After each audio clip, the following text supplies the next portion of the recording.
What a bust here by Christian Cullen. Plenty of support, and what a dummy!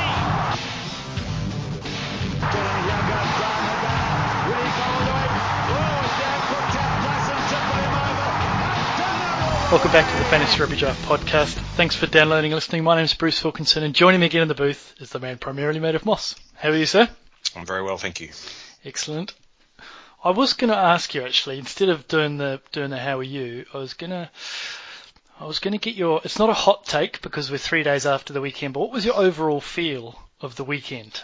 In terms of... just be careful you don't pull a muscle trying to do something different.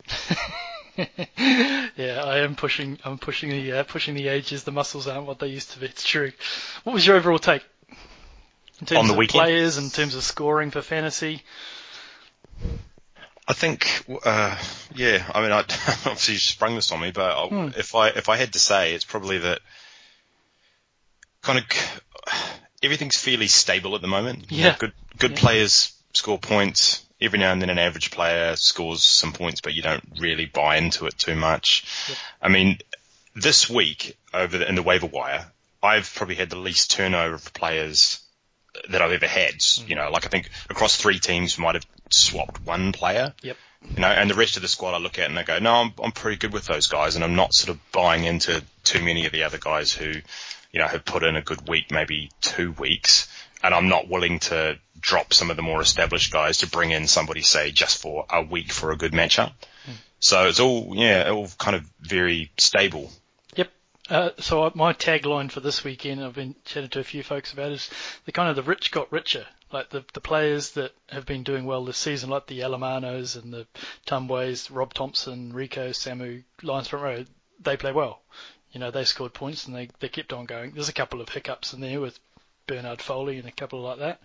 But I think that the rich got richer and the other guys just kind of got a little bit of separation between just the average ones as well. So exactly what you're saying. You know, what we knew going into the weekend was pretty much what we found out at the end of the weekend.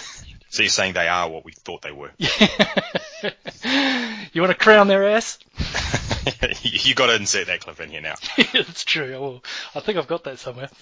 The other takeaway that I have as well, and I don't know if I've got a list of names here. I'm not sure if they're all in the same kind of category, but I wonder if we have to kind of ratchet our kind of views now on a few players that were good in previous years and haven't exactly ripped it up thus far. Now, some of them are just initially straight back from injury, but I'll give you the list of Combrink, Dag, De La Fuente, Mapo, and Lades. Those have been traditionally really good scorers, some of them exceptional scorers.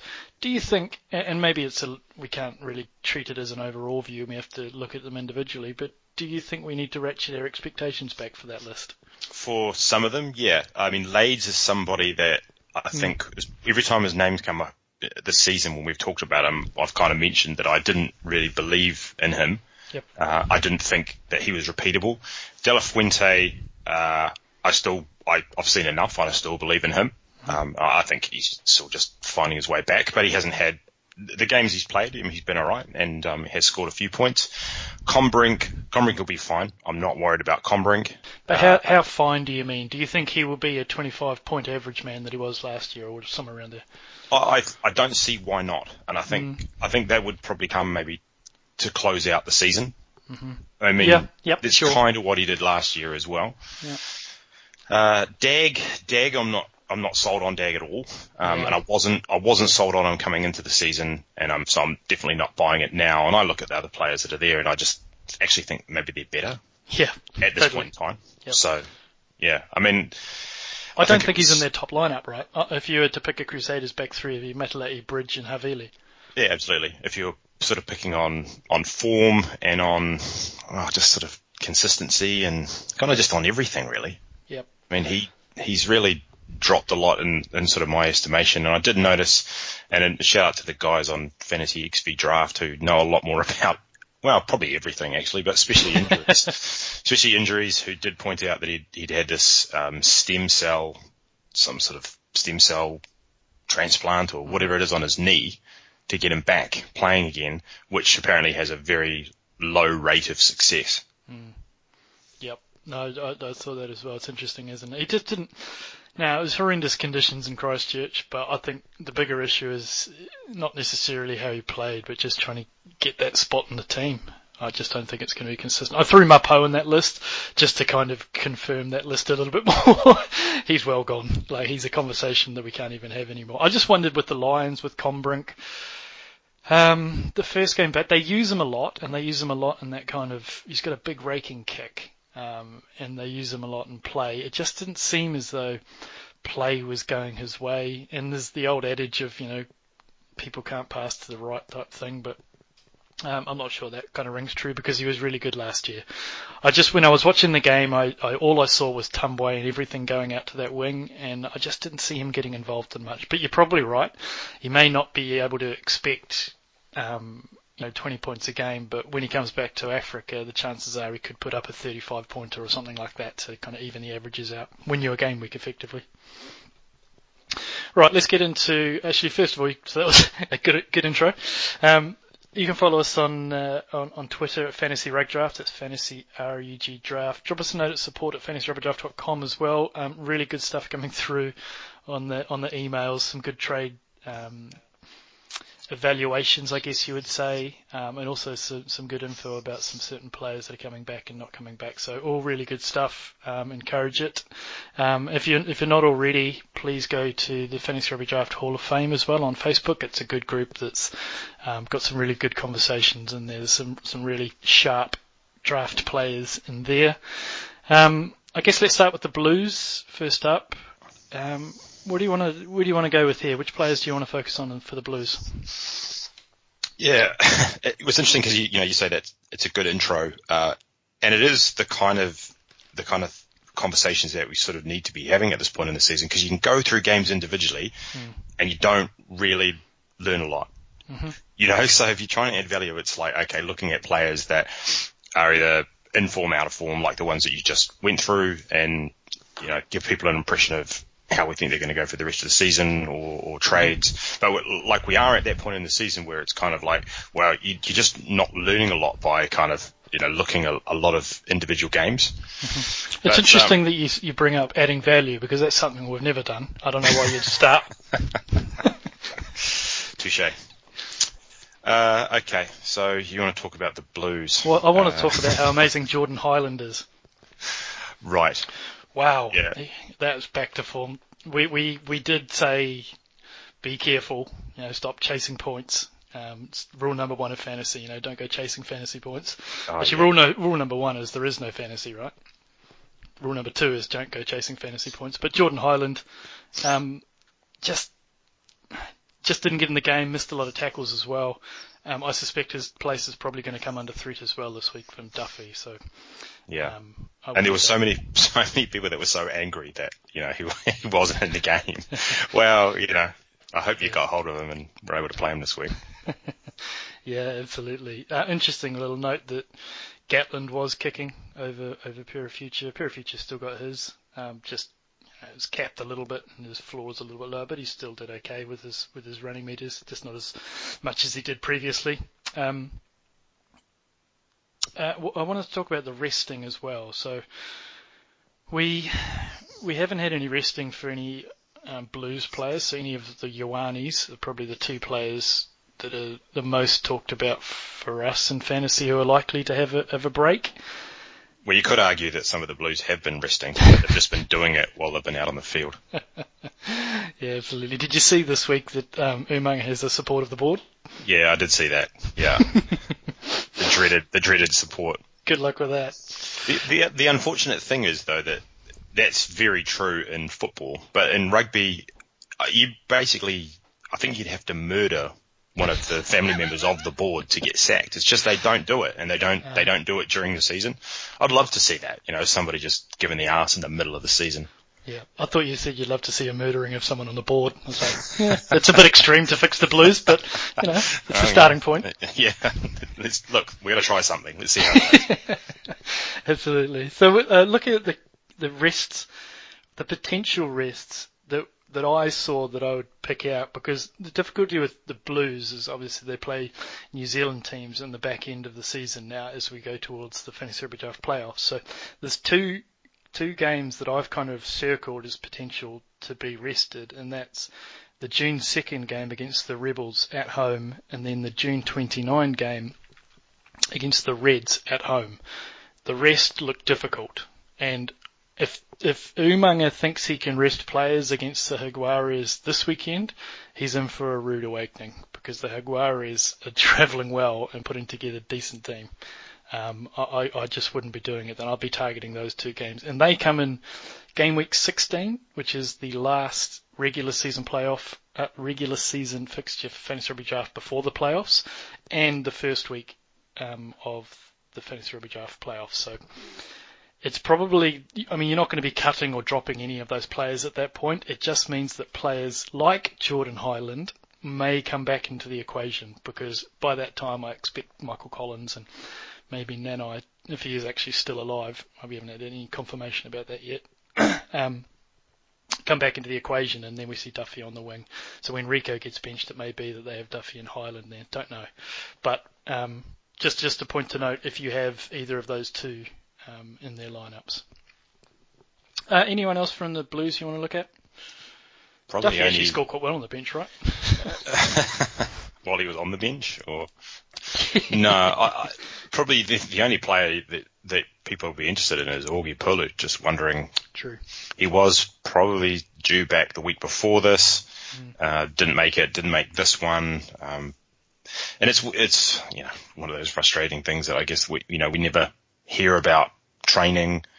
I mean, you notice that someone like Brendan Nell, who's obviously kicking around Bulls training, and some of the other guys, Paul Tate, for instance, on Twitter, around the Jaguares, knows instantly who's been sent home, who's actually training, who's there with the first team, who's with the reserves.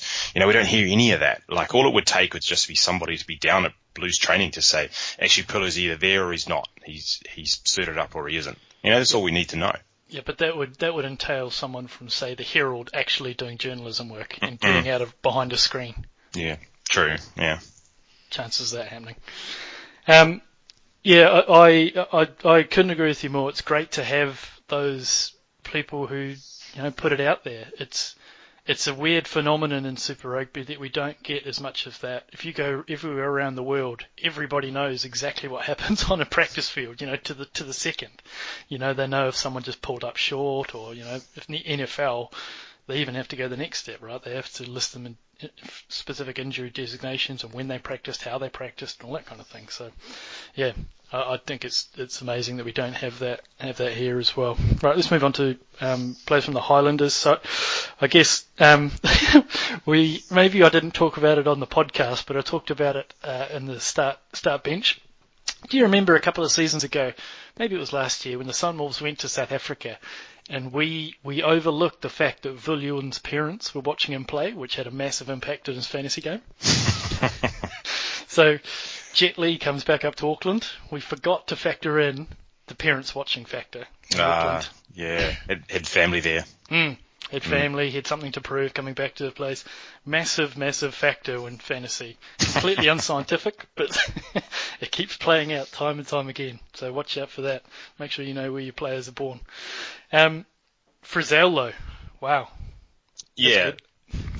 But I think what happens with the playing in front of your family thing is that it's not that you play better. I think that Opta actually just adds some points on for it. Because Lee didn't do anything in this game. I think there must be a column, in the stats table, that just say, we'll give you a sneaky 10 for playing in front of your family. Yeah. So if your family set up 10 points. Because I didn't really notice how you accumulated this 25 points or whatever he got. But anyway. Maybe it's 10 points for exactly what you said, family in the crowd, and 10 points for not getting arrested for drunk driving in Auckland. So that's up to 20. Yeah, exactly, yeah. You set the bar pretty high. Yeah. Okay, Frizzell, the way I kind of thought about it was that he looks like the player that we kind of thought Fafita would be this year. That kind of big striding, big guy getting into the open spaces kind of thing. Yeah, I mean, look, you got to buy it, right? Totally. I mean, he's been in amazing form. Just seems like that kind of, really athletic big man. Yeah. That, like I said, I think that's kind of when you imagine that kind of game that Fafita had against Argentina for the All Blacks, that I think everybody assumed, well, that's what he's going to be doing every week in Super Rugby, which clearly he hasn't. But that's what it reminded me of. Yeah. No, agreed. And they're going to Africa on the hard fast tracks in South Africa, so there'll be a lot of points there. They're not resting anyone either, so they'll have a full arsenal to throw at the South African teams. And then they come back and they've got teams like the Waratahs, Reds, and they've got the Rebels in the last game week as well. So I think there's some big games in there from Frizzell. It's tough to kind of replicate what he just did, but I might be trading for him, and I might be starting to, before he has a decent name, and it might be a little bit late, but I'd be looking at some big players to try and trade for him to get him in your team if he's going to have those games and he's going to play that type of game. And we've just heard that Liam Squire's not coming back before June, so there's another kind of nail in the coffin in the starting bin for him. I guess Dixon's still floating around, but he's not going to get his job if Frizzell keeps doing that.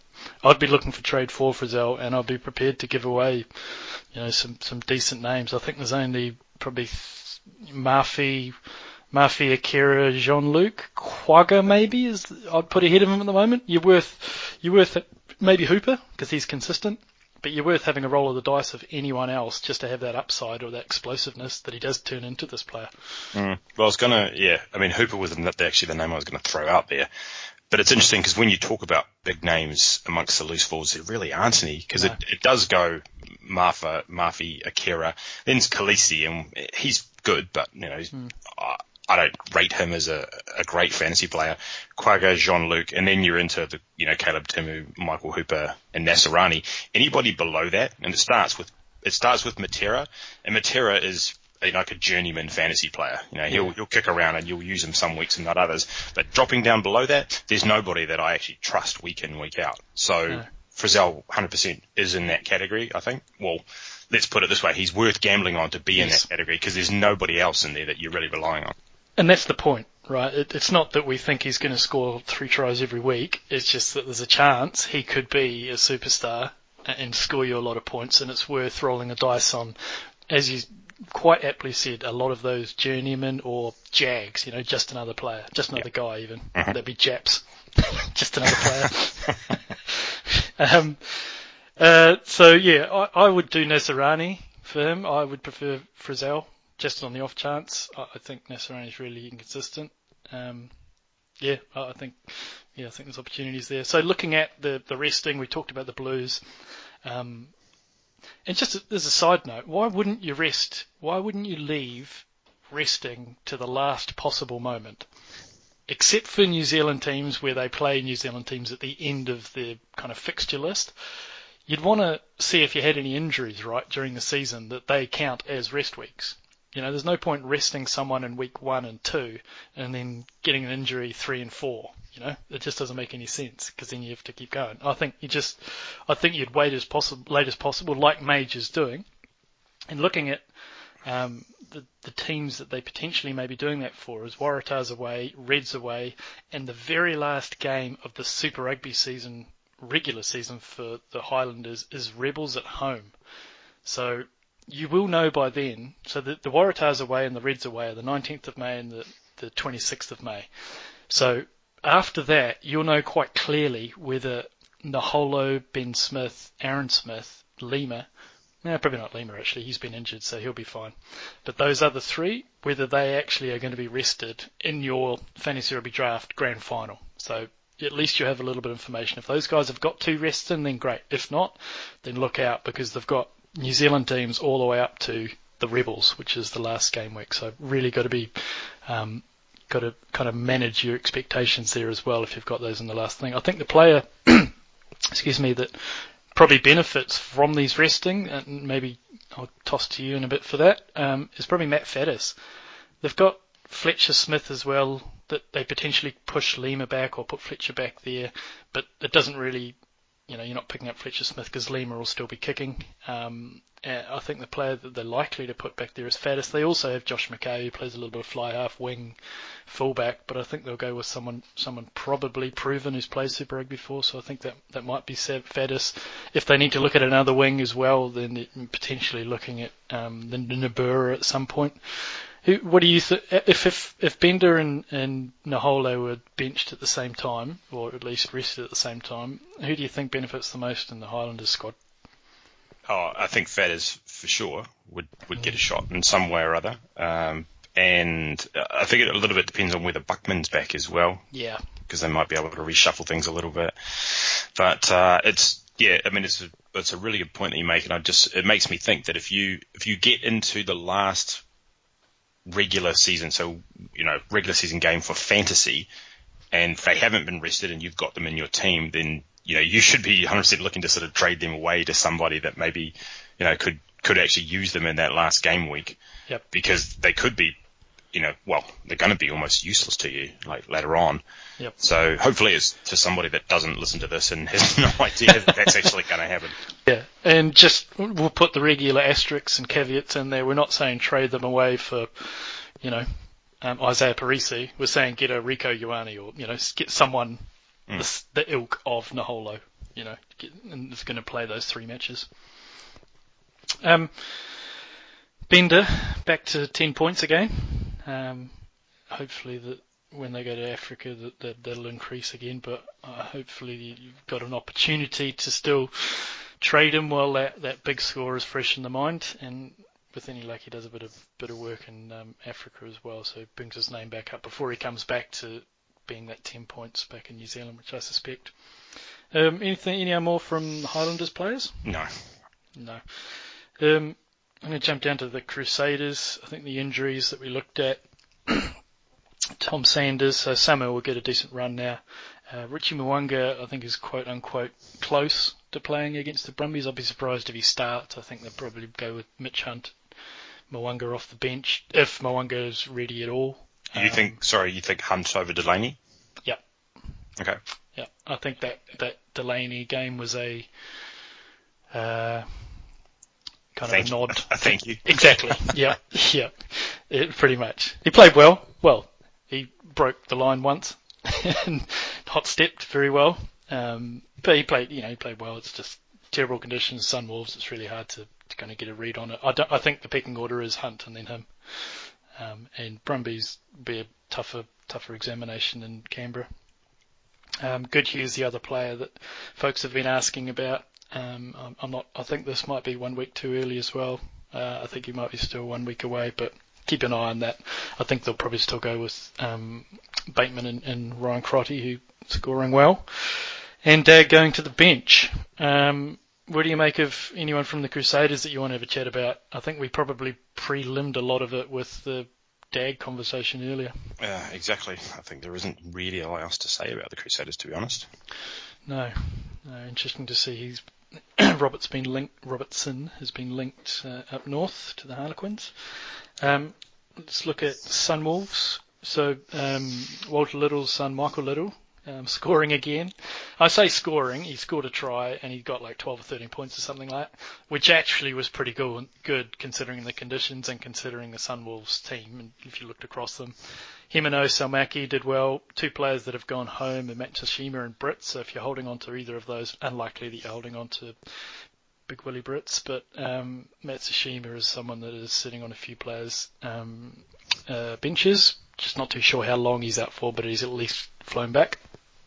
What do you want from the Sunwolves? Anyone you want to chat about? Not really. I saw that Utamura had been sent home, so Hayden Parker's kind of locked into 10 if you're desperate. Yeah, that is desperate, isn't it? Wow, yeah, it's true. All right, let's get on to your beloved Chiefs then. It's amazing, isn't it? Like when DMAC 25th minute or something like that, was it? He got his bell rung. Yeah, I thought it was a little bit earlier than that because he was on point. He was on point for 80 or 90 points, unforced for 80 or 90 point game. So that's where I was going. Yeah, 19 points. Outrageous, isn't it? Yeah, it's crazy. Yeah, they're playing, but they are quite a different team without him, aren't they? They did have to really grind that win out in the end. They still thumped it, and the Reds kind of the last 10 minutes fell away. But different team without him. I suspect he'll be back after the bye, right? I don't see why not. It was quite interesting because when he came off, and they clearly had the doctor there, taking him through the HIA test. And I don't know if we've talked about the HIA test before. We probably have. You watched Last Chance don't you? Mm-hmm. You might have seen them giving it to one of the guys on there. Yep. Reading out a list of words, getting them to repeat it back, listing out numbers, trying to read them back. Yep. And it looked to me like they were giving it to Mackenzie on the sideline on the bench, and Messam was sitting next to him, listening really intently in on the questions, and seemed to be quite stumped by a lot of them. It's quite interesting, the look on his face. He was just like, "Shit, I am failing this test." Yeah, that's right. They certainly make it specific to the person, shall we say? Capital of Iceland. Damn it. It's not like in a word association game, is it? Like the Seinfeld one where he goes, what is it? He says, cafe, and then Seinfeld goes, tuberculosis. And he just repeats tuberculosis over and over. Looking at the resting though, so it won't count as a rest being taken off, in the 19-minute mark. So I think there's looking at the games that potentially may rest for the Chiefs as well is the 20s, if they don't want to do Africa. I think the assumption is there's some games in Africa that the Chiefs might rest DMAC for. We'll see that as it may down the line, but there are other games as well that I think the Chiefs may look to take advantage of, being the Tars in Gameweek 15 and the Brumbies in semi-final week 2 as well. So just something to be aware of, but again, you're not cutting Mackenzie. You just have to figure out a little bit of a plan B around who you're starting there, especially if it's going to be in semi-final week 2 against the Brumbies. I'm not going to say Triple T. I'm going to call him Roy-Rangi, which is seems to be quite a bit of a buzz conversation here with Shag calling him Triple T. I don't really have too much of a problem with the nickname. He calls nicknames to a lot of people. He looks really good. I think there's genuine competition now, though. Weber going to get his job back? Is the man on the ground in the Chiefs? I kind of think so. Okay. I think Triple T's he's been good. He's been fine. I don't think he's sort of set the world alight at all. Yeah. His pass is quick, though. He reminds me more of Aaron Smith than not of Aaron Smith. Well said, sir. Thank you. Thank you very much. I think he looked really, really, really crisp. He does add a little bit of a different dimension, Weber, though. Roy Rangi still does actually get his running meters in. But Weber has that top end. We saw it. Was it against the Blues? I think it might have been Eden Park, where he just picked up that ball and just out-sprinted the rest of the defence. So I know a lot of managers have been holding on to Brad Weber. Would you hold on to him through the bye?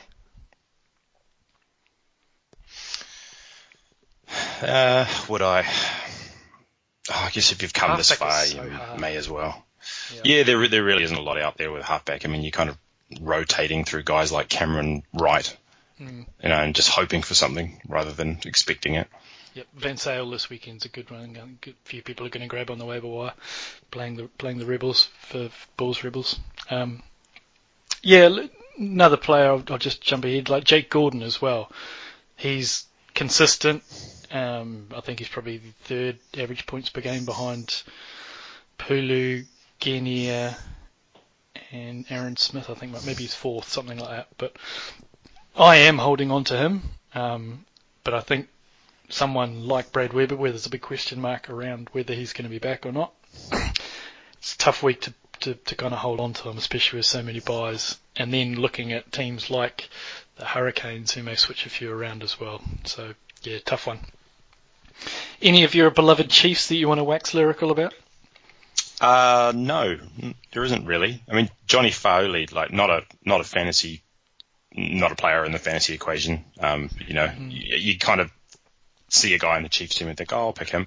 Don't bother with him. But man, he hits hard. I watched him, and he just comes out of the line and will just absolutely smash people. And I think there was one in this game where they went upstairs to check it because he'd rocked the guy so hard they assumed it was high, and it wasn't. It was just his Timu. Yeah, his technique is just brutal. Like he comes out like an NFL player. Yeah, he's number 8 too. Just ridiculous. Just completely rocked him. Belted him. Yeah. You mean Sean Wainui, right? Commentators are great. I don't think they got that right once. No. Guy with dreads. Right, Sean Wainui. Yeah, one who has coloured dreads as well. Yeah, that's right, exactly. Completely different body shape as well, but anyway. Yeah, and Wainui he's maybe it's doing him a disservice to say he's doing a job, but he's doing a job. He's really good in terms of he doesn't have top end speed. He jinks and he doesn't make huge mistakes, doesn't miss tackles, and he finishes when he's supposed to be finishing. I like him. I think he'll probably get replaced if there's when Pulu's back and everyone's fit. But I think for now he's playing quite well. He's kind of like a poor man's Havili. He doesn't do amazing things, but he doesn't make mistakes, and he's super solid. Yeah, absolutely. And in midfield as well, where that's a difficult scoring position for Fantasy Rugby this year. Right, let's move into the Reds. Good to see Samu Karevi back for scoring quite well. I mentioned on the on the Start Bench show that this was my kind of last time that I would automatically not even think about putting Karevi to the starting or bench him at all. There's not even the conversation. But yeah, this is a really good team, good performance from him. So I think you can go back to a must start for him. Probably, but I saw it a slightly different way. I mean, he kind of waltzed through for a couple of the tries, but in sort of general play in places where you'd expect him in one-on-one situations to beat a defender, he wasn't doing that. No, agreed. And I still think he just doesn't seem as kind of explosive. And I was watching it and I was trying to figure out, has he changed or people just key on him that they kind of know what he's going to do? And I don't know. It's hard to say, but I'd thought that maybe it was papering over the cracks a little bit in this game, but we'll see. Yeah, I agree with that. I think the change from 13 to 12 has made a significant difference for us, for Fantasy Rugby, because he doesn't seem to get those outside clean breaks anymore that he would, because he's got a lot of those loose forwards clogging up that area, or even locks and props have got pods in there now for defence, and he seems to be running into those a lot. And you're right, they use him as a batting ram close to the line, which works for us, but he doesn't. If you just looked at his stats, the differences between like clean breaks and running meters is quite different. He's getting them a lot with more kind of defenders beaten and actually tries this year. They have a little bit of a tough fixture next, though, with the Lions as well, who played really well against the Waratahs. So actually, it's hard to tell whether it was the Waratahs just not turning up or whether it's the Lions. But I thought Parisi was okay. Again, tough fixtures with him, and he's come back from injury as well. He's traditionally been okay, but Dalgooni a little bit disappointing in this. Anything more from the Reds? No. I think so. No, right. Where should we go after that? Let's go to that game. So I don't even want to talk about the Waratahs. It's so depressing watching that game. Look, the Lions were clever, right? They knew that for the last 3 weeks, all the Waratahs have been doing is passing the ball to the left and then just staring at Naiyaravara to do something. And they just gang tackled him. But for some reason, Gibbo chose to think, wow, okay, that's cunning. I know you're going to do that, so I'm going to bring him off the wing and I'm going to take him at first receiver and get him to do pick and goes and first off the ruck where all of the defence is. That wasn't a good plan from Gibbo. No, and I also think it gassed him. And totally. When he's gassed, his hands just disappear. Yeah, true. Yep, absolutely. No, he knocks on about. He did. Tough fixtures coming up as well after the bye. I think that's. They're playing a lot of, was it 4 teams on a trot, 4 New Zealand teams on a trot? Yeah. I mean, we kind of knew that Naiyaravara had a game like this in him. We actually talked earlier about, seeing if you could trade him for somebody good, just because we actually thought that the games like this that we thought were coming would come against the New Zealand teams. So he's kind of done it a week early. But, yeah. And really the only other player I want to talk about was Alex Newsom got 5 points, and I don't know how the hell he got 5 points, because it was one of the worst performances I've ever seen. He shelled everything that came his way, or when he did catch it, he'd try and beat somebody and somehow lose it, attempting to pass or attempting to do something. He was just awful. Looking at that back three, right, you got Newsom, Naiyaravoro, and Hegarty. Man, this is Sydney. This is New South Wales. That is dire. Now, I know they've got a couple of injuries there, but even Andrew Callaway's knocking about in Shoot Shield. Where's he now? I'd prefer to have him over bloody, as you said, Newsom is doing nothing. And as a side note, I don't think it's Naiyaravoro anymore, right? It's Naivoro. According to Mitchell and Cano. Literally every time they just shortened it. It's Naivoro. They've got some sort of Sefa Naivalu, Naivoro. Now, far be it for me to actually have a go at anyone for pronunciation issues, but True. Goodness me, Naivoro. Keep an eye out for it, because they'll keep doing it. I understand that Folau is close to being back for the next match, so for this first game back, it's going to be an interesting trip for him in New Zealand. Oh, yeah. Really, really interesting. I think I saw a good tweet on, I can't remember what it was, saying that the Chiefs are going to replace the cowbells with flags, with big pride flags. Oh, very, very good. 100%. Well, yeah, I mean, we've got the red, black and yellow flags down there anyway. So it's add a couple of extra colours in and away you go. Indeed. Lions, I'm exasperated with Johan Janssen van Rensburg. He has to start soon, right? Is this all part of a master plan to bring him back from his injury? He looks a little bit like he's enjoyed the food in first class on the way over as well. But he was tearing it up for Sale. He was playing really, really well. They were going to throw the sink at him. It seems like they're throwing a sink at Folau, but they've thrown the sink at Rohan for how well he was playing. Can't get a spot now between Forster and Mapo. What do you make of this? Like, are you trying to sell now, or do you think there's better days to come in terms of him getting a starting? I'm just still trying to figure out what throwing the sink at somebody actually does. Is that a good thing or a bad thing? I don't understand. Stuart Sink. Yeah. You don't have a sink a lot of the time when you move into a house, so you get a sink given to you by Sale, so you haven't trotted out to home base or where it is to get a sink. So I think Sale are going to throw, or we're going to throw, a lot of sinks at Van Rensburg, hence it's a good thing. Got you. Yeah. No, it's that famous English. It's unusual. A lot of people, if you've never been to England, you wouldn't realise that, sinks, you actually take your sink with you when you change flats, you move houses. It's part of the chattels for a lot of things, but for whatever reason, no. All plumbing, vanities, fixtures, that kind of thing. You just take it with you. You see the homeless, right? They've got dogs and a sink. Beside the tube station entrances. Yeah. Van Rensburg, better days to come?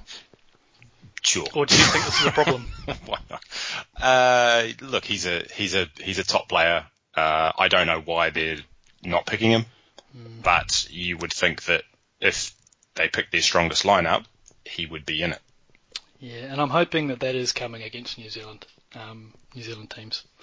Got the Reds this week, so maybe it's a chance to have a go with him in there. But I guess when they're winning, there's always the view of why would you disrupt a team that's winning. I want to talk about someone who actually is scoring well, Tumbwe. What do you make of it now that we're a couple of weeks down the line? He is still just very much a finisher, but do we need more from him? He's scoring points just doing that. So this is going to be, come down to the Dianti and then potentially Skosan, where they all fit in. Yep. Look, if you're the coach, would you change things the way they are now? Probably not. So I know that when I look at, say, some of the waiver wires and Diante's out there, people aren't rushing to kind of pick him up. He is sitting for multiple weeks. So other people obviously aren't convinced necessarily that he's going to come back in either. I think it's definitely muddied the waters, and I think until something changes, I think Tumbwe looks like he's kind of locked in there. Yeah, I have a subtly different view than that. I think the reason that people have him exactly on the Player Hub or out in waivers is that you can wait a couple of weeks. He's not on tour. He's not going to be playing against New Zealand. So I think there's this cat and mouse game going on in a lot of leagues where you need to get over bye weeks and you need to get over injuries. But I am going to pick him up 1 week before the Lions go home, because my personal view is that I think they prefer Diante over Tambwe. No real evidence of it. I just look at Tambwe's play and it's quite limited, as you kind of highlighted previously. He doesn't have that all-round game and that consistency that Diante does. And again, we've only seen a limited amount of that from Diante as well. So I think there will be a race to have him, and I don't think they're going to rush Skosam back. I think he's maybe even third on that list. If you looked at that, I think they'll just say, why don't you just make sure that you're 110% fit? Make sure that knee really is healed. Yeah, and then, by the way, they've got some mighty nice sinks over in the UK. If you just happen to be looking around for one and you wanted to move somewhere. Yeah, it takes up quite a bit of your 23 kilos when you're trying to put it in stow, doesn't it, those sinks? Yeah, you got to stack them right. Yeah, it doesn't, you have to have the little bin where, it has to fit inside of here. So you have to kind of unscrew the pipes and stuff to get it to fit. Yeah, it's tricky. Nice. Lions, anything more from them? Any other players? Just Malcolm Marx is probably not only the best hooker in the world by a long shot, but, probably the best rugby player in the world at the moment. Yep. Like, he's unreal. I was going to say the best open side as well. Yeah. Yeah, absolutely. And that's what I mean. Like, he's just an absolute freak. He's just a menace with ball in hand, but, those breakdowns, it's just immovable, Yeah. He's 23. Yeah, that's crazy. I mentioned that on the coverage, and I just looked at that and I was just about to jump off the roof. It's like, makes you feel really shit about your life. He's 23 years old. He's probably going to get better. Yeah. Yeah, totally. That's right. I mean, a hooker at this age to be this rounded, usually they come on the scene like Amua, they've got one aspect which gets them to this level and then they train the rest. Yeah. He's, everyone's kind of knocked his throwing previous seasons, but that's got a lot better. But he's just the complete player. Yeah. Totally. He's going to be a menace for the All Blacks for years and years to come. It's going to be great. Yeah, it's going to be good because he's probably going to have to do a lot of it by himself in the moment. So. There is a bit of that. Right, Stormers. So the Lades Craig Barry experiment not going so well. Certainly the Craig Barry experiment. I expect. I do actually expect SP to come back in and Lades to go over. We still haven't heard any news from Sinatla, have we? We didn't get any info during the week. No, he's been notably omitted from any chat, or any news articles or anything like that. I mean, it sounds like he's available, but at the same time, I think Sergio Peterson is probably available as well. So, we're not really getting any clear direction. Wasn't Sergio have a long-term injury? Didn't he have that, or is he back? Yeah, his long-term injury he picked up in pre-season, but they just didn't report it at the time. Yeah, that's right. So that was, that's 13, 14 weeks ago now. So yeah. Yeah, okay. Yeah, my play on Sinatla is that I can't hold him in my team this week, but I am going to be picking up I've got a hole at Jake Gordon-sized hole in my halfback, so as you said, I'm going to be picking up just one of those other halfbacks. But if I don't hear any news of Sinatla this week, then I'm cutting him. I just can't afford to carry him, and I've already got that bench spot for someone like Milani Nanai as well. So in this kind of bye week injury resting week, I'm not sure you can hold on to players like that, and you really need to prioritise which ones you're looking at. Which actually we don't talk about strategy too much on this, but one of the bits that that's quite of looking at when you add and cut players is looking at, so halfback and lock are probably the two positions that aren't the big scorers in Fantasy Rugby Draft. When you've got a good one, they are good scorers, but the step down to just someone else who can fill that spot and potentially just get you a 0 or 2 points every week. There's a big list of those guys. So a lot of teams have the likes of your Milner Scudders and your Combrinks on the benches waiting to get back, your Jean-Luc Duplessis covering for Willemse, those types of players sitting on benches, and you do need those. And I think you need to figure out, I think a really good strategy is that you can go into a game week in the first couple of games without that halfback lock. If you've got a player on the player hub that's a free agent that you can look at in those last couple of games and then make a call whether you're romping it in your matchup and you're going to do really well or you're losing. So it doesn't make any sense to try and pick up a halfback and lock. And then when it comes closer to that time, if you've got a player that's on a bye or someone that isn't going to be locked at that same time, then swap them out or make that call. Or even better, arrange to have a trade lined up if you're close. You know, in that last game, find someone in your league that needs something. You may have to overpay for it to actually just get that win, but have that up the sleeve so you can pull the trigger if you need, say, 5 or 10 points going into that last game. I've seen that used more and more often, and I'm not sure we talk about it enough here, and I think it's a really clever way of kind of using your whole squad roster. Yep, that's true. And the other thing is that if you kind of want almost like a pinch hitting kind of spot on your bench where you're going to decide later on the weekend, if you pick up a player on a bye that you don't really care about because they're not going to be locked at any stage, then you can always swap them out later on. So if you've got your eye on somebody playing in a late game and you've got that bye player, you can always swap them out. And the other thing I did at the end of last week was when at the end I was sort of leading comfortably in a couple when I took that sort of bench spot and I picked up somebody who I think it was Gareth Evans, who I knew was going to be playing against the Sunwolves this week, and I thought, well, I'll just pick him up now rather than having to worry about going through waivers for that. So at least I've got that spot. It's a great way to do it. Looking ahead, if you've got that opportunity, the good managers don't just sleep on set a lineup and watch it for the weekend. You've always got to be thinking ahead, and that's exactly the way you need to do it. If you've got this bye week player that potentially may or may not play next week or as an injury as well, even better. But it just means that he's not locked to that last game and you've got options then. Looking at the Stormers though themselves, so Jean-Luc Duplessis did come back from injury, played in the Tier 2 in South Africa. I'd be surprised if he actually gets the starting position over Willemse, but there were some really interesting words that the back coach, Paul True, I can't remember who it was actually. Anyway, was talking about Jean-Luc Duplessis and versus Willemse, and he was talking about how Jean-Luc was, looked so much more experienced and poised, and could just come in, whereas, Willemse's got a little bit to learn. There's some things that we like, there's some things that we don't like, and it just kind of lent to me that if I've got Willemse and I'm probably going to grab some insurance with Jean-Luc at some point. I don't know, until we get a clear view of them both in the same team and watching them after a Super Rugby game and hearing what the coaches have to say, it's just a little bit of a risk if you're only carrying Willemse. It's a bit weird saying about experience there because I'm not sure Jean-Luc has much more than Willemse, but hey ho. Raymond Rule keeps on getting it done. Seems to be the only one you can really bank on in that back three. Any other Stormers you want to have a run at? No, not particularly. No. Peter Steph du Toit starting to kind of round back into the player that he was. Either it was last season, maybe the season before, when he was easily the top scoring lock by a long way. And part of that is, of course, because he's playing in the number 7 shirt. So he's someone that, even up till recent times, has been kicking around on that waiver wire.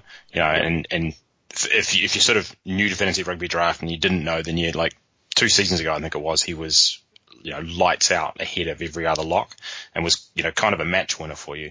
So if he gets back into that kind of form, then he's someone you should definitely look at getting hold of. Absolutely. No, he's in great form. Right, let's, before we get onto the Bulls, let's get into our 4 in form, which is brought to you by Manager Pro. Go to www.fantasyrugbydraft.com/Manager Pro. We're winning is everything. Really useful now looking at the form especially, because you've got averages tell you one thing, but form really does bring the cream to the top. I mean, I'm a believer. I use this religiously most weeks to figure out who I'm going to pick up on my waiver wire, but also to look in to see who I'm going to start this week as well, comparing like for like to see how well they are playing. So who do you think the top 4 in form are after 10 game weeks? Who's the number 1? Well, I think I would imagine that you can put D-Mac's name in this every week, probably. Well, that's what I thought too, but no, this might be the first week, and we'll have to go check the tape and get under the hood. But this might be the first week where no, he's not.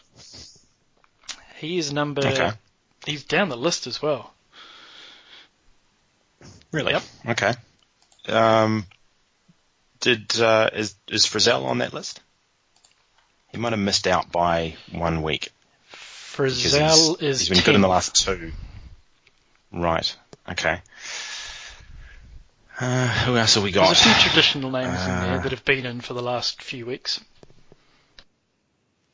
Okay. I haven't really been following it for the last few weeks, so I don't know. We've talked about. Is Alamano? Is he one? He's number 6. Okay. Bowden Barrett's number 5. They're all outside backs.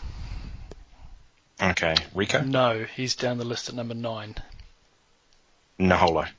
No, he's not even on the list. I think this player let you down this week, but he had been... Oh, well, Naivaro, indeed. Yep. Your boy as well, come back to form. Bit of a scratching head why he hasn't been playing up to this point as well.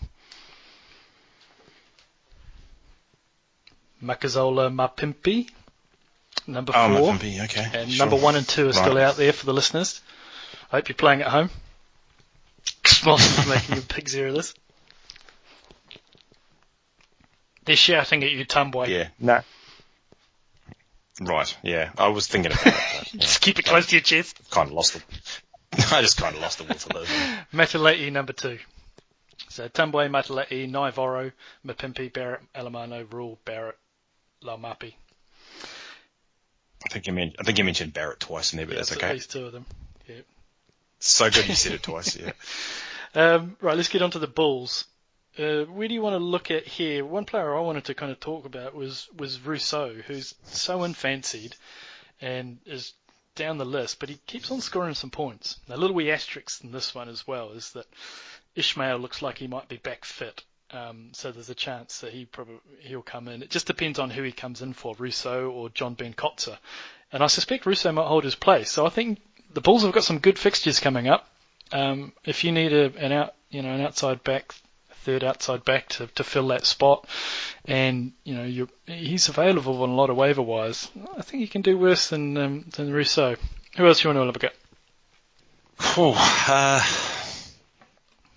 Hellant seems to have lost his baby fat, as someone quoted me. Yeah, I mean, it's amazing, isn't it, that somebody can change things around, between the space of sort of 2 weeks. Yeah. So, you just wonder if it's just a kind of a mental thing, really, just sort of checked out for a week and then, yeah. Other than that, no, I mean, no one sort of leaps off the page, for the Bulls, really. No, their front row is actually number 2 form front row. If folks haven't been watching recently and don't see it, just behind the Lions, they're playing really well. Strauss seems to be getting that rolling more going, and more importantly, they don't appear to be taking the kicks. They're not taking these penalty shots at goal that Pollard could easily shank. They're putting kicks into the corner, and they're doing that routinely, and then just backing their rolling maul. So. We thought they might be alright at the start of the season, but it's taken a little bit of time to come around. If they're available, and if you've got them, it's worth holding on to as well. Rebels. So I'm not sure 100% sure whether Guinea was going to be there for this second game or not. Just something to keep an eye out for. Mainly because I think it does have knock-on effects to Debrasini as well. His form seems to be linked as far as Guinea goes, which isn't really surprising because the whole Rebels team is really linked to Guinea, but there is a pretty strong correlation between Jack D's points output and when Guinea actually plays and when he comes off. It's funny that you say that, though. I mean, and you're probably right with regards to the rest of the team, but I kind of... Ruru actually sort of stood out to me a little bit in this game. It wasn't just a try, it was just sort of all round. He just sort of one of these guys at halfback that kind of gets involved, and maybe that's to the detriment of everybody else, but he's actually kind of not a bad fantasy option. He was better, right? He looked a lot more comfortable than he had been previously come on in relief. And maybe you did see a lot of him because he was just stretching out his calves for maybe about 78 minutes of that match. They got that on tape. Yeah. DHP killed fantasy owners. Tough one. It sounds like he's 50-50 for this week. So I thought he would be completely scratched and wouldn't be playing, but he's still there. And I think I read an article somewhere, I can't remember who was talking about it, but him and Coleman have rated 50-50, so hold all tickets. Their back three's junk though. Like Jack Maddox has put up 4 weeks in a row now.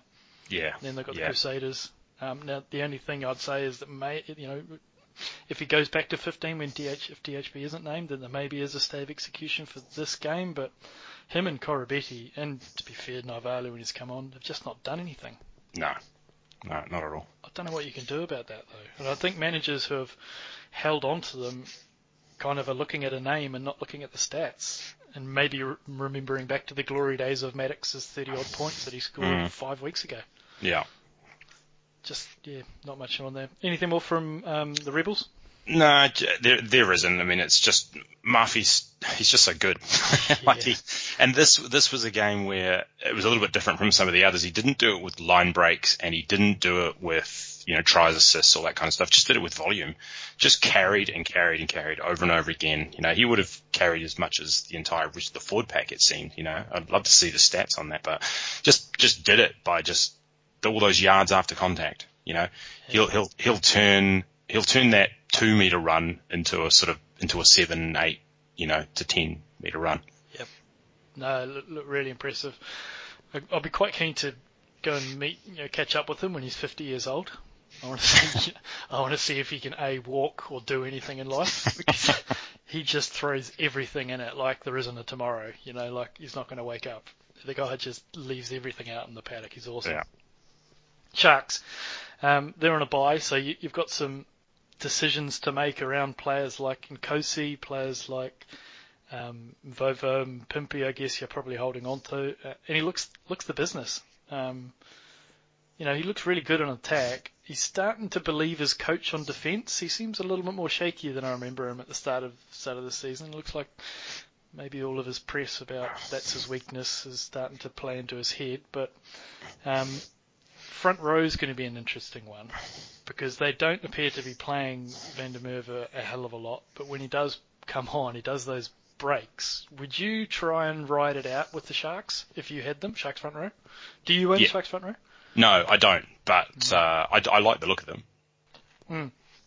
No, I do. What, like the Sharks, like the mascot? Yeah. Actually, speaking of them, have you ever seen Aki and James Corden in the room together? Just saying, might be coincidence, but do a bit of carpool karaoke. Yeah, Aka loves it. What about Andre Esterhausen? What do you make of? It's 2 performances now. Would you be looking to kind of make profit on it now and get a little bit for him, or do you think he's going to carry you to the promised land? I think that probably, if I could get something decent for him, I'd take it. Yep. Bye week as well. You need to be looking at your leaders in your league. You need to be looking at the guys that have almost clinched playoff spots, and see if you can sell the dream of Andre Esterhausen, because he is a good player. I'm not sure literally at the moment. Well, obviously on a bye doesn't help you this week. If you need to win now, he's probably a decent bargaining tool, because I think both sides would win out of the equation. Yeah. Anything more from the Sharks? No. Yeah, they're doing that Cam Wright Schroeder thing. It seems to be whenever one starts, the other one looks good off the bench, and they go, oh shit, we need to start the other guy. Yeah. We've got 2 20-minute players. Exactly. What they need to do is find a third guy who can play the other 20, and then we'll just put 3 halfbacks on the bench, and they'll be amazing. Just bring Cobus Reinach back, not to actually play rugby, but just to put the threat of the other 2 guys. Yeah. I like it. Yeah. Hurricanes, last team. I hire West as in the development team. You'll know in the next few hours the Hurricanes team sheet. But interesting to see that maybe Jackson Garden-Bishop is backing up Bowden. I thought exactly the same thing, actually, when I saw that. I just wondered whether they'd turn around, because it's a Thursday night game, right? And for the development team. Yep. And then the Canes play on Friday. That's right. Yep. Right. So I guess it seems unlikely that I'd ask him to play on a Thursday and a Friday night. Yeah. No, West won't be in the team. Absolutely. Yeah. So and it actually, I had a cheeky pickup of Jackson Garden-Bishop just on the off chance that they rested Bowden, maybe. But yeah, I mean, you were the one person when the alarms went off in the office, because Jackson Garden-Basham had been picked up and thought something was wrong with the system. Won the sweepstake, everyone's like, okay, something's broken here. I think, I don't know if this is a shift in ranking for the Hurricanes, or whether it's just they wanted West to get a full game out in there. It just seemed, I don't know, it seemed a bit interesting, shall we say, especially because Ehire West played pretty well last time when he started. Another player. Sorry, go on. I was just going to say that, I mean, that said, we don't even know if Jackson Garden-Bishop is fit, you know. He could have been hurt 2 weeks ago and playing for the development team, and we'd never hear about it. I mean, I can answer that for you. He's not. But whether he's going to play But that doesn't mean he can't play. Yeah, exactly. Gotcha. Yeah, indeed. Another player that was missing from that development squad was Milner Scudder, so that suggests strongly that he's probably going to have something to say on Friday night against the Sunwolves. Suspect it's probably off the bench. Laumapi is getting a rest, so we kind of mused last week that we may see a Proctor Arce midfield. Looks a little bit more likely. Do you think there's any other players in the midfield there that might come in over those days? I think that makes sense, yeah. And then it's a matter of what the rest of the outside backs look like, because isn't Wes Hoosen injured now? 6 weeks. He broke his jaw or something, did he? That's right. Something like that. So who's the other winger then? So it'll be Severe, Lamb and Geordie Barrett is what my assumption will be. No, sure. Yeah, okay. Yeah, that makes sense. So, I think we could see some reasonable minutes from Milner Scudder even off the bench. Yep. And I'm thinking about playing him this week, in a week where I've got a few guys on bye. Yeah, I know. You need to check for hailstorms. But, aside from that, we are going to get a lot of questions, on Friday night in our start bench show, whether we should be starting 30 minutes of them against the Sunwolves. And I haven't got an answer to that yet. I think I would need to have a compelling evidence, Dylan Lates or him. Yeah, it's a good question. Yeah. I mean, it's. Let me just have a quick look, and I'll see what my potential. Yeah, see what your alternatives might be for that one. Yeah. So, actually, in the team that I've got, I don't really have any alternatives. So, sure. Okay. So I'm kind of doing it. But let's say, for argument's sake, that if I was going to pick somebody up, I mean, the kind of player you could be looking at is like a Chris F. Saltier sort of like against him. And, I think in that case, I might just play Milner Scudder just for the hell of it. If you've got Milner Scudder in your team, in your squad, and you've carried him for this long, you probably need to get paid for the 2 games that he's going to be there. So yeah. I think you probably Cash are in. starting him. Yeah. Cash in and sell. That's right, yeah. Cash in and sell. RSF here looks close. Him and Henwood probably going to be a question mark about who starts in that kind of area. Another player that was in the Canes development squad was Blade Thompson, so pour a little bit out for him. Yeah, but it means that Gareth Evans is probably locked in to start at 8, which is good if you own him or want to pick him up. Yeah, absolutely. And depending on how that midfield does look, it may have a bit of I know a lot of people are nervous about Arso, and probably quite rightfully so, but if Laumapi needs to get this rest and then another rest as well, there is good signs in there, especially because Milner Scudder will get injured in the next 2 weeks. Up that spot. Touch for Micah. Anything more from the Hurricanes? No. Oh, probably just that, I wonder whether Jamie, people will be tempted to start Jamie Booth, and whether that's a good idea or not. Yeah, popular pickup. I've been looking at the stats for waiver wire. Very popular pickup. Can't begrudge it just because, we talked about just another guy. I mean, you're not starting him ahead of some of the studs, but once you get below that kind of 4 or 5 halfback mark, then why not roll the dice on someone like that? All right, that's probably as much as we've trolled on for. in this pod a little bit over time. You can follow us on Twitter at Fantasy Rugby Draft, or drop us a note at support@fantasyrugbydraft.com. We'll be doing our Start Bench show, as always, on Friday night at 6:30. So please do send through your Start Bench questions before them. Put a hashtag in it, because there's a lot of folks that are missing out who haven't put the hashtag. It's just the way that we manage to troll through all of our replies to figure out the questions for the show.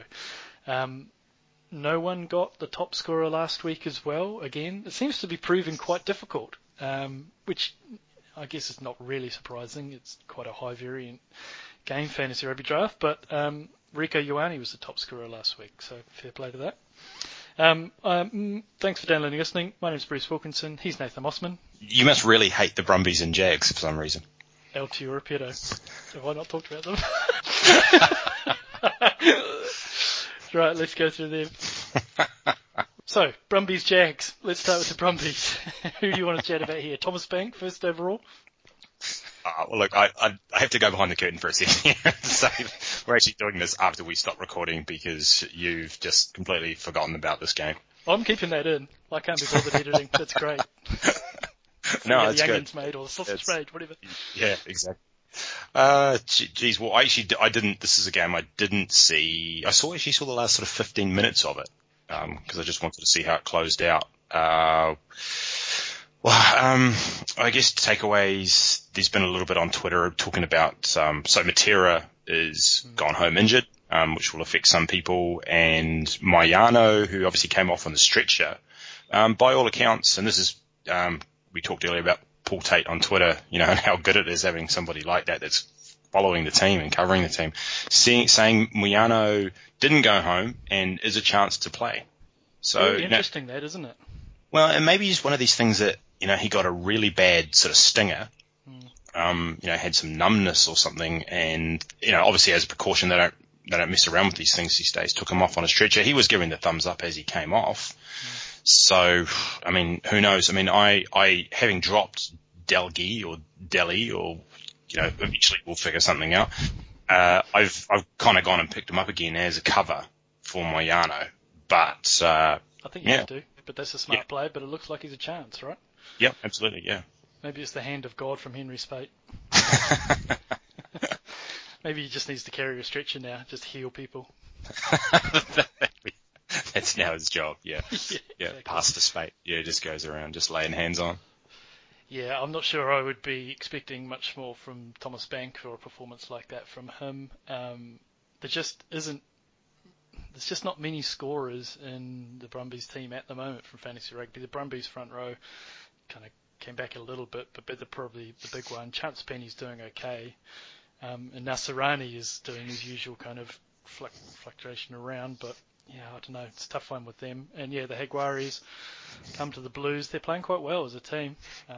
It'll be interesting to see how they go. Bufali got a yellow card and still got 1,000 points.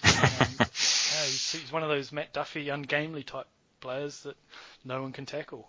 He's found a home on the left wing and he's loving it. Anything more? No, there probably isn't really. Should we talk about Cheetahs and Kings? Yeah. If I missed someone out? Well, actually, there was a couple that you've missed out back in 2016. I think maybe now would be an ideal time to cover those off.